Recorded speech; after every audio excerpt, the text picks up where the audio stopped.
Assalamualaikum warahmatullahi wabarakatuh dan salam info merakyat bagi seluruh penggila F1 yang ada di dalam negeri maupun ada yang luar negeri. Balik lagi di Indonesia F1 Podcast bersama gue Lazu.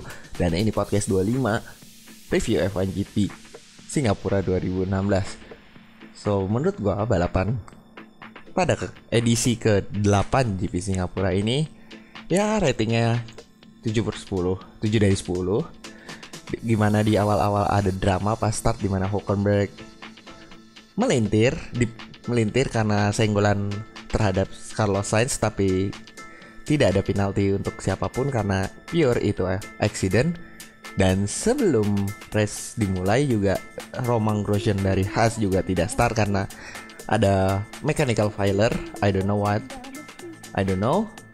Dan setelah restart kita dihebohkan dengan Marshall yang lari dari track keluar karena tidak tahu, miskomunikasi dikit karena mencoba mengambil debris yang ada di track, dan debris itu mengganggu alias adanya di racing line jadi lari. Dan ya artikel luar bilangnya dia lari, he runs for his life, bahkan sampai ada meme-nya. Salah satu meme yang paling gue suka yaitu ini meme ada biawak. Kalau ada yang nggak tahu dari mana meme biawak itu, di free practice 3 Verstappen bilang ada biawak. There's a giant lizard. I don't know. Oke, skip materi. Langsung ke materi, dimana sempat ada bikin McLaren train, dan dimana McLaren akhirnya cuma finish di posisi 8. Padahal ekspektasi gue sih agak 7 atau 6, tapi it's good for McLaren. Dan Kvyat sempat nahan Max Verstappen, dan Vettel charge-nya lancar sampai top 5. Kelihatannya maksimumnya sama top 5. Dan dia adalah driver of the day-nya. Dan apa lagi ya? Oh ya, sama Hamilton agak bermasalah dengan brake-nya. Nanti gue bahas lagi, makanya dia tidak bisa ngejar Rosberg. Dan ada late charge dari Ricciardo di mana dia memakan gap, istilahnya memperpendek gap dari di atas 20 detik tiba-tiba di bawah 1 detik di akhir lomba. So itu aja overall nih bisa dilihat resultnya. Rosberg 1, Ricciardo 2, 3 Lewis Hamilton, 4 Raikkonen, 5 Sebastian Vettel. So kalau full result bisa baca sendiri, gua akan bahas yang lain. Pertama, Kenapa Hamilton tidak bisa mengejar Rosberg dan Ricciardo? Ada yang bilang, kalau lu pada dengar komentatornya Crofty dan Martin Brundle, dibilang Hamilton punya brake problem. Bahkan di press conference-nya juga bilang temperatur brake-nya, apa tuh temperatur brake, kayak cek brake disc. Kalau lu tahu brake disc kayak apa, itu temperaturnya overheating, jadi tidak braking dengan sempurna. Jadi istilahnya satu lock up, satu enggak, ataupun daya mencengkramnya untuk melakukan deselerasinya tuh kurang. Makanya semakin ditekan, bukan semakin ngerem, tapi malah lock up, malah lebih parah. Makanya Hamilton sempat bilang dia back off untuk sementara, agak nyantai, terus kejar lagi depan. Dan ya memang ada problem. Hamilton mengakui brake problem mengganggu dia untuk memenangkan balapan, dan akhirnya itu terbukti juga. Dan ya Ricciardo juga hampir memenangkan balapan, tapi menurut gue ya hanya hampir, dimana Daniel Ricciardo di sempat 12 atau 13 lap terakhir dia melakukan late call, yaitu memakai ban super soft diganti, dimana Hamilton juga melakukan hal sama, membuat late call juga ganti super soft. Jadi Red Bull mengira untuk mengamankan posisi 2 dia harus ambil super soft. Ternyata bukan hanya mengamankan posisi 2, dia juga push gila-gilaan ban super soft sampai habis. Tadinya gap perbedaan lap time-nya sempat 3 detik, 2 detik, terus tiba-tiba ke 1. Bahkan di satu lap sempat lap time-nya identical karena Daniel Ricciardo kena traffic, yaitu ada pembalap belakang yang lebih pelan. So dia juga harus overtake juga. Tapi by the way, Daniel Ricciardo Dan Red Bull sebenarnya mobilnya bagus, kelihatan kok di ban super soft mereka kenceng banget. Cuma sayang aja di awal-awal balapan Rosberg terlalu superior dengan ban ultra softnya. Dan by the way, tentang tentang extra stop di akhir-akhir balapan, Kimi Raikkonen melakukan blunder terparah. Seharusnya kenapa? Karena dia memakai ban ultra soft bekas, seharusnya ban super soft saja, dimana ketika dia pakai ban super soft dia tidak harus conserve lagi, lupakan dengan conserve, dia harus attack, at least dia bisa mengamankan posisi podium. Tetapi blunder lagi oleh Kimi. Nggak tahu ini blunder Kimi atau blunder Ferrari, tapi gue lebih suka blunder Kimi karena Kimi yang mau box this lap.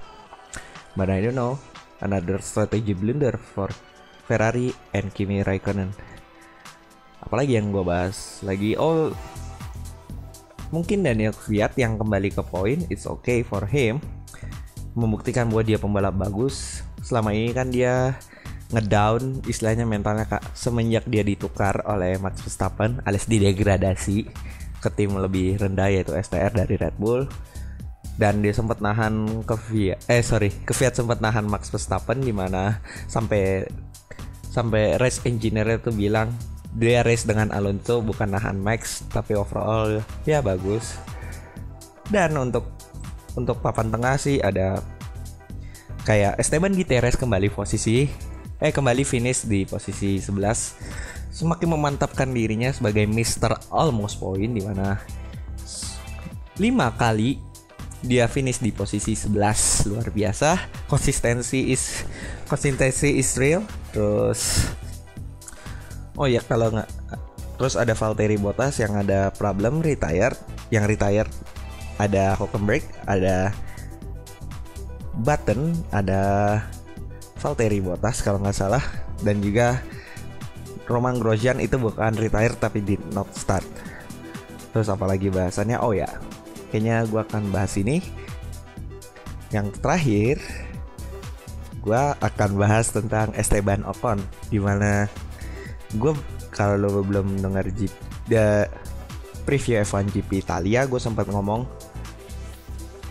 bahwa Ocon itu lo boleh evaluasi kemampuan Ocon di race di Asia, dan ini adalah race Asia, so kita akan ngomongin Ocon ya, sorry to say ya, tidak sesuai kayak, walaupun mobil Manor tuh ya luar biasa di top speed, tapi kalau di Singapura emang agak struggle.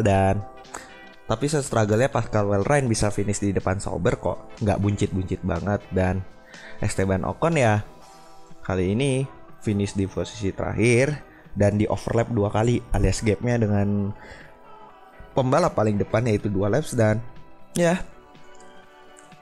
banyak di forum-forum bilang bahwa Ocon tuh tidak sehebat yang diperkirakan, kayak jatuhnya it's overrated. Menurut gue sih ya I don't know, tapi kalau ngeliat hasil balapan, gaya balapan ya, walaupun sih ada stop, kalau nggak salah dia sempat stop agak lama gitu, hampir 1 menit, nggak tahu kenapa. Kalau dilihat I don't know the problem, tapi ya at least race is a race, hasil race, dan hasil race-nya buktikan bahwa dia ya tidak sangat lebih baik dari Rio, bahkan ya hampir setara lah sama Rio. Jadi kayak Esteban Ocon itu overrated. Tapi kita lihat aja kalau dilihat dari banyak bilang yang ini kan bukan track yang Manor. Oke, kita lebih lihat di track yang lebih balance yaitu Malaysia. Kalau misalnya dia tetap buncit lagi, atau for my language, kalau dia tetap finish terakhir, ya apa bedanya sama Rio? So apa gitu, mereka walaupun nih dia jago, kayak musim rukinya dia juara GP3, tapi buktinya apa? Tidak sehebat yang digembor-gemborkan. So menurut gua GP Malaysia bisa jadi penilaian terakhir the real, karena mobil bukan sirkuitnya lebih balance dan Manor ada chance buat ngebut di lurusannya. So let's wait and see gimana caranya. Thanks. Sekian podcast gue, thanks for watching. Gimana menurut kalian tentang race Singapura? Gimana menurut kalian tentang Hamilton dan problemnya? Apa emang Mercedes lebih berpihak ke Rosberg. So, dan yang terakhir, gimana menurut kalian performa Esteban Ocon? Let me know in the comment section. Dan jangan lupa like. Dan yang paling penting adalah please watching, understand it, and share this podcast. Kenapa? Karena misi Indonesia F1 Podcast adalah berusaha memberikan informasi dan edukasi ke masyarakat tentang apa itu F1. And for your information, Indonesian F1 Podcast akan menyiapkan surprise. Gue gak mau kasih tahu surprise-nya apa, dan surprise-nya itu bukan di GP Malaysia, tetapi di minggu ini, at least weekend ini, akan ada surprise. Mau tahu surprise-nya apa? Nanti kalian akan tahu sendiri. Oh ya, gue Lazu, I'm signing out. Wassalamualaikum warahmatullahi wabarakatuh, dan salam F1 merakyat.